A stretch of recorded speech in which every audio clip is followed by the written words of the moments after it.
திமுக துணை பொதுச் செயலாளர் ராசா செய்தியாளர்களை சந்தித்து வருகிறார். அந்த காட்சிகளை பார்க்கலாம். அகில இந்தியாவுடைய வளர்ச்சியே வெறும் 8.5%. ஆனா இங்க 12% நெருங்கிட்டு இருக்கு.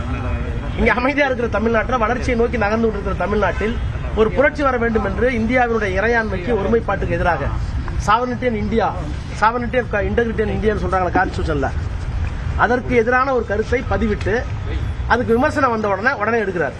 நான் தமிழ்நாட்டு மக்களுக்கு நன்றி சொல்ல வேண்டும்.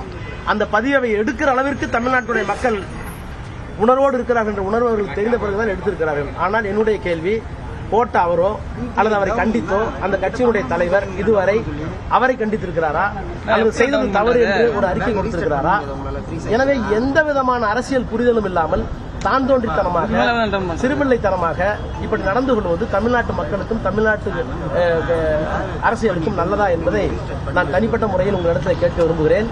முதலமைச்சர் அரசியல் மனமாச்சரியங்களுக்கு அப்பாற்பட்டு இந்த நடந்த சம்பவத்தை மிக நாகரிகமாகவும் பண்புள்ள அரசியல் தலைவராகவும் முதிர்ச்சியடைந்த அரசியல் தலைவராகவும் அணுகியிருக்கிறார்.